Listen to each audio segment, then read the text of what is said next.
after keeping the patient position in prone and injecting the contrast. So the picture in supine and picture after injecting contrast is sometimes totally different. So are you having fluoroscopy view? Yes. And surface view? Yeah, very clear. Hello, my friends. Yes. Yes, Sanjay, Yeah, we can yeah, hear you. yeah. We can see Okay. both views. Say, this is the 12th rib. This is not an imaginary line. I marked it just over the rib. This is 12, this is 11. Okay, let me inject the contrast. I'm not saying the fluoro. Now say, you can say this, inject some more. So, see, that's the system. Why I do not prefer to choose lower calyx? If I choose the lower calyx like this, and stone is in the upper ureter, if stone passes into the ureter, then it may be difficult. But when I choose upper pole or middle pole, stone scope advancement is very easy, and we can inspect different calyceal system. So I am not saying this interpolar calyx. Let me check if we can see. Otherwise, I will go through the upper pole. There is a faint Right? calyx in the mid So calyx. it always Very depends faint, upon the like calyceal posterior. system, stone location, and all. It's not that I always choose middle calyx. Now I think I can see faint opacification in the middle calyx. Are you having this fluoroscopy? See, that's the calyx. That's probably the posterior calyx. See? Faint. Yes. I hope you are having that. Yes, we can see the faint Now, I inject some. Now, I gradually, I come back like this. Our puncture is more lateral. Zoom it. Now, I advance it. I'm not exposing because I already planned how to go like this. Just keep it like that. Inject some contrast, then come back. Sanjay, can we focus the surface view? Yes, It's a little surface bit out view. of focus. There you go. Yeah. No. I mean, together with the C-arm view also. Together with the C-arm view. Yeah, you just have to move the camera slightly to the right for the surface view. For the surface view, right? Yeah, there. Is it clear now? No. A little bit down. Little bit A down. lit- There you go. There Okay. you go. Yes. Thank you. Okay. So that's a 12th rib and this is 11th rib. I'm very precise making, going through the upper border of the rib, because one case I had an intercostal arterial injury during PCNL. And that patient, after surgery, immediately collapsed. BP was 140, 150 to 80. That patient immediately, within a minute, 2 minutes, it came down to 70/40 due to the intercostal arterial bleeding. So one message is, we always have to feel the rib and choose the upper border, not the lower border. Okay, with this, now I'll just advance my needle, inject some contrast. Dr. Sanjay, could you improve the surface view? That's a lot better. Thank you. Okay. We can see better now. Say now, can you say that? Inject some contrast, please. Say, I'll just advance, stay at this calyceal level. I don't know, but looks like I'm in. And inject some water, please. If I have any doubt, I can turn this C-arm in 30 degrees. Say, it's not coming, nothing to worry with this. Moment. To the camera person, please focus on the needle. Okay, please focus on the needle. See, to the right. it looks like inside, but no. what I can do is I can aspirate and come back to check whether I'm in the system. Say, I'm holding camera. inject some water or contrast. Okay, I'm not getting it. Now, in this condition, now it's not worth to make a puncture at same angle, repeated puncture, it's not worth. Once you don't get inject contrast, once you don't get at the same angle, you have to check. Now I've turned the cyan in 30 degree. 30 degree, say this looks like more superficial, right? More superficial. I'll increase the angle. Are you having my surface view? Yes, sir. Yeah. Maybe, That would be like 30, 40. okay. Looks like I'm inside. Just check. We need to take some time to make puncture. Nothing hurry. Nothing hurry. We can just pull back. Small. Say, can you see this? Zoom in. Now I got it. It usually takes 1 minute to make good initial puncture. What is good? Good means when you choose from the fornix of the calyx. So after having this unit, are you having this free flow from my needle? Yes, we can see it. Yeah, Great yeah. demonstration, sir. Yeah. Now what I do usually is, that's my routine practice. I inject few cc, though I have a clear urine, I inject few cc of contrast to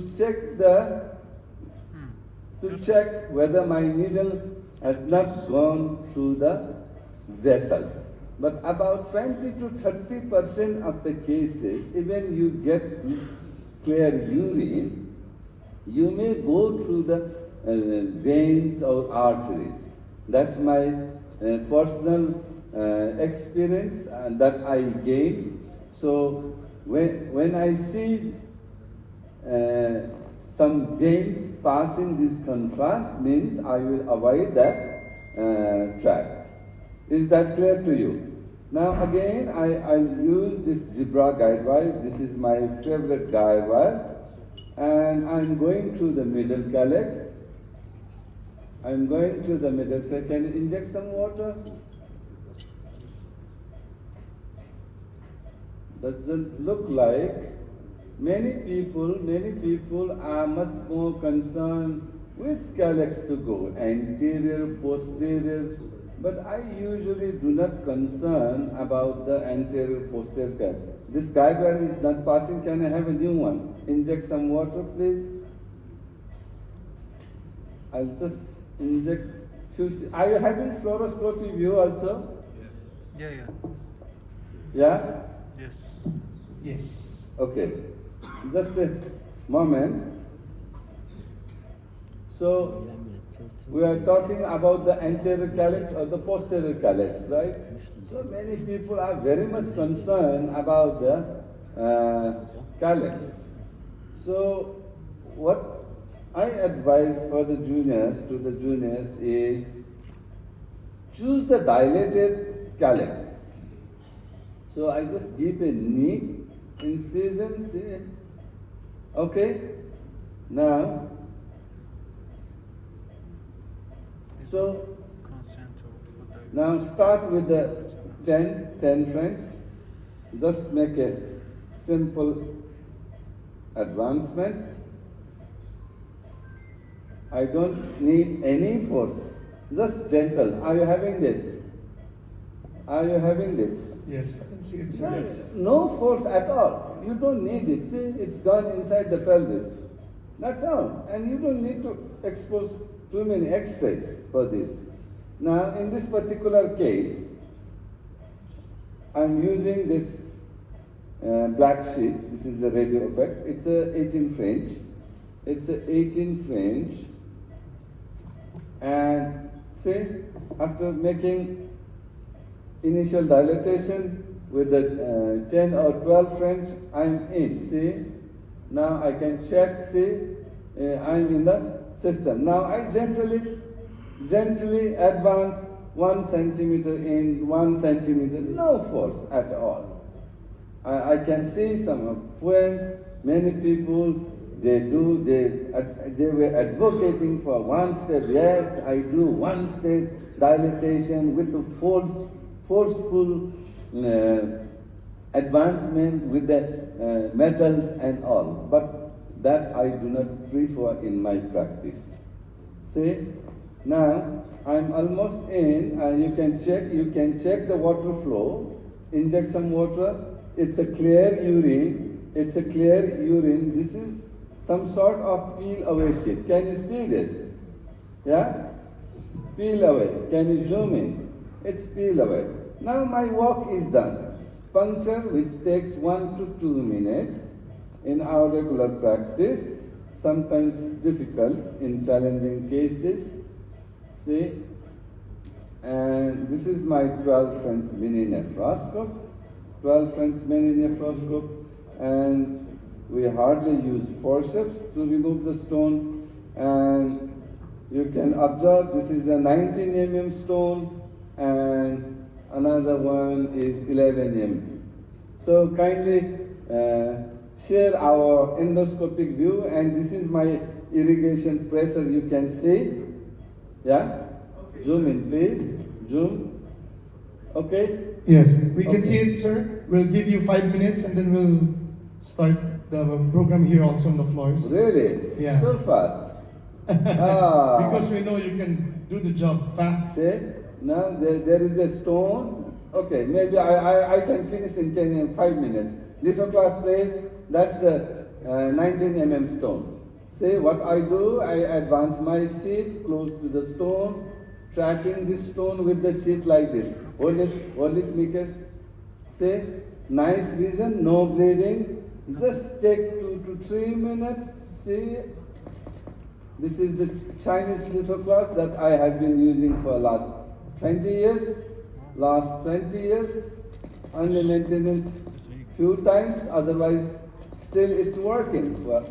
Oh, very hard stone. See? My God. From the shape of the stone. Sanjay, color. Dr. Pankaj is wondering why didn't you give him this case? Sorry? Please. Pull back. Yes, trap it. See, almost done. So I prefer to use pneumatic, though I have laser in my setup. Pneumatic is very, very fast as compared to the laser. See, as it's a big pelvis, and this stone is floating. So in such case, we have to track these stones. See, sorry. أول شوت صحيح، ثاني شوت ما تجي. Okay, almost. لازم تدخل الستون. So for 20 mm of stone, whether it's in pelvis, lower calyx, we need 10 minutes from skin to skin. That is our regular practice. That's our regular practice. So this is not bleeding, so are you planning? Sorry? Still planning to put the double J in this case? I'll check because this patient had ureteric stone. She had fever 2 weeks ago and treated with the IV and placed a double J stent and treated with IV antibiotics. I'll just check how is the ureteric course. If everything seems fine, then I'll do total tubeless. Even yesterday's case, I did total tubeless. No double J stent. No double J stent. See now? Now what I do, just focus on my hand. This is the sheet. Can you cut this? See, all stones coming. Okay, that's fine. That's fine. I can hold this and say, see, this is just 18 French sheet. See, all coming. Is your assistant pushing water from below. At the time, I removed this scope from the working sheet. See, it's all coming. It's so. If you use this short track and horizontal track, in my personal opinion, we do not need any suction device. See, it comes out so fast. You don't need anything. See, مرات الاسطوانه داخله بالكاس طالع من البارت. can you see that? Dr. Sanjay, Yes. it's Pratik here. So very excellent access and very efficient lithotripsy there. It's all getting clear. You are mentioning a few things in terms of suction, your equipment and so on. You've been doing this.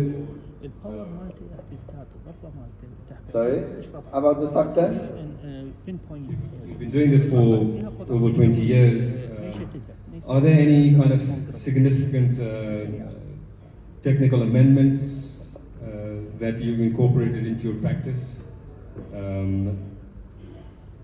over the last 20 years or so? Any kind of major changes to your standard practice? Yes. See, many people, I have observed many people doing punctures, bullseye, more medial puncture. Even my boss, Professor Chen, he does more medial puncture.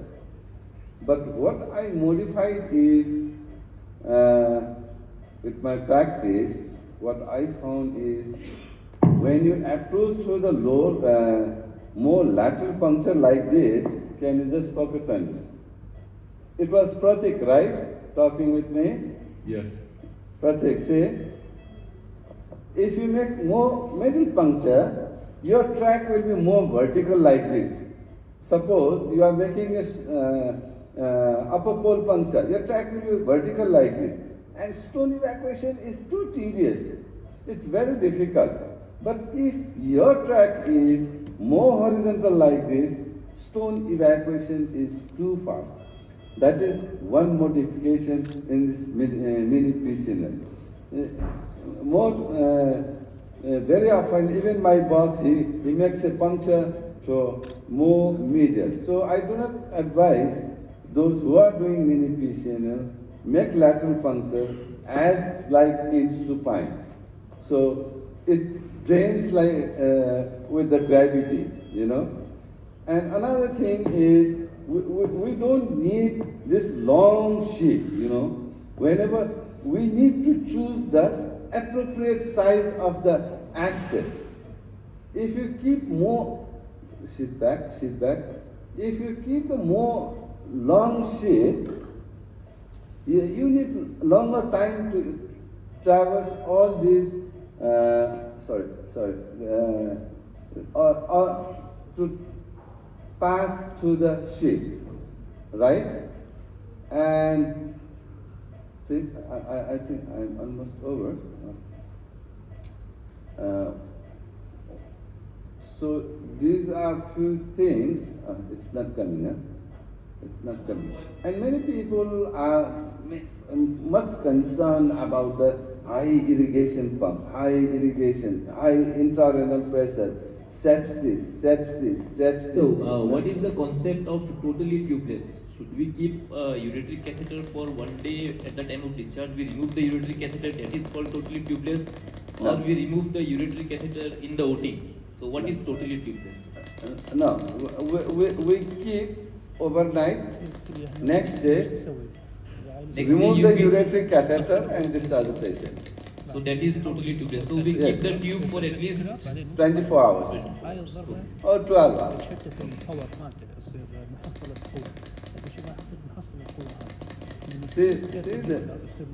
Many people, they say they are much concerned about mini-PCNL takes long time consuming. No, my dear friends, say, if we have good expertise, we can easily remove this 20 mm stone in 5 to 10 minutes of duration. Yes. It doesn't take much time. in your hands. Really, the 5 minutes given by Abdul was really on top. We have to proceed with the program, I think. No problem.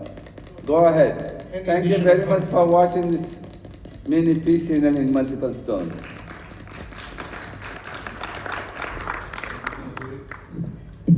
Thank you, Sanjay.